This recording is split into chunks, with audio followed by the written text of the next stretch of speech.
আজকে বড়লোকি ফল দিয়ে সকালে নাস্তা বানাবো। সব সময় তো একঘেয়েমি নাস্তা আর ভালো লাগে না, রুটি পরোটা।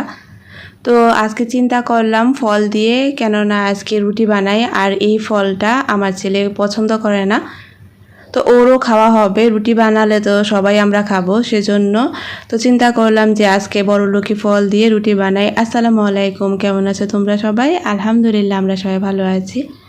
এই ফলটা তো আমরা সবাই কম বেশি চিনি, তবে এটা কিন্তু আমাদের মধ্যবিত্তদের নাগালের বাইরেই থাকে বেশিটা।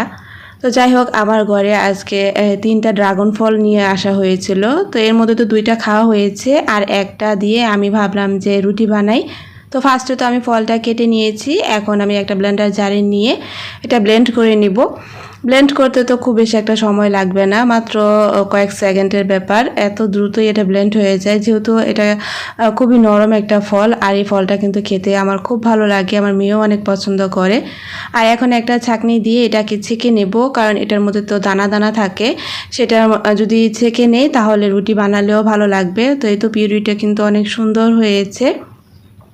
এখন এটাকে আমি জাল করব। তো ফার্স্টে জাল করার আগে যেগুলো সিঙ্কের মধ্যে ছিল সেগুলো ধুয়ে নিই, এতে করে পানিটাও তাড়াতাড়ি ঝরে যাবে আর অনেকগুলো হবে না। আমি সব সময় এরকম করি, যদি একটাও থাকে সিঙ্কের মধ্যে আগে সেটা ধুয়ে তারপর রেখে দিই। তো এখন এই তো চুলাটা আমি ধরিয়ে দিলাম। হাঁড়ির মধ্যে আমি ড্রাগন ফলের রসটা সম্পূর্ণটাই নিয়ে নিয়েছি। এখান থেকে কিছুটা আবার আমার মেয়েও স্কুলে যাওয়ার সময় খেয়ে গেছে, আর বাকিটা দিয়ে আমাদের 3জনের জন্য নাস্তা বানাবো। আর এ তো আমি নর্মালভাবে যেভাবে আমরা রুটি বানাই সেভাবে এর মধ্যে আমি লবণ দিয়েছি, তেলও দিয়েছি, আর এখন আমি আটাও দিয়ে দিলাম। কেউ বেশি মিষ্টি খেতে চাইলে এর মধ্যে একটু চিনিও অ্যাড করতে পারে, তো আমি সামান্য পরিমাণে চিনি দিয়েছিলাম, যেহেতু ফল দিয়ে বানাবো আর ফলটা তো একটু মিষ্টি। আটা দিলে তো মিষ্টির পরিমাণটা খুব বেশি একটা লাগবে না, সেজন্য।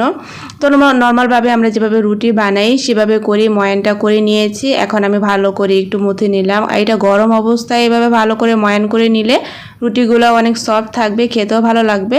আমার হাতটা কিন্তু লাল হয়ে গেছে, আমি গরম অবস্থায় এটা একটু ভালো করে ময়ান করে নিয়েছি, আর এখন আমি রুটিগুলো বেলে নিচ্ছি। আর রুটিটা খেতে ভালোই লেগেছিল।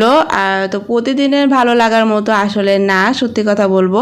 তো যাই হোক, সত্যি কথা বলতে মাঝে মাঝে একটু ট্রাই করা যায়, যেসব বাচ্চারা খেতে চায় না বাচ্চাদের খাওয়ানোর ছলে আসলে এটা বানানো যায়। তো প্রতিদিন আমরা যেহেতু বাঙালি, আমাদের কিন্তু এটা প্রতিদিন ভালো লাগবে না, এটাই স্বাভাবিক। প্রথম অবস্থাতে মোটামুটি ভালোই লেগেছিল। আর রুটিটা সবচেয়ে ভালো লাগে গরম গরম অবস্থায়, এটা ঠান্ডা হয়ে গেলে খুব বেশি একটা খেতে একটুও ভালো লাগে না। তো যাই হোক, আমি তো রুটি বানিয়ে নিয়েছি, সব কয়টা রুটি বানিয়ে নিলাম। এখন আমি কাউন্টার টপটাও মুছে নিচ্ছি। তো সাথে সাথে সাথে সাথে করে নিলেই ভালো হয়, আর আমার কাছে ভালো লাগে। কার কাছে তো কেমন লাগে আমি জানি না, আমি চেষ্টা করি সব সময় যখনকার কাজ তখনই করে নিতে। আর এই তো দেখো রুটিগুলো কত ফুলকো ফুলকো হয়েছে, ড্রাগন ফল দিয়ে বানিয়েছি, তাতে কি রুটি কিন্তু ঠিকই ফুলেছে। তো এখন আমি রুটিগুলো সব ছেঁকে নিচ্ছি।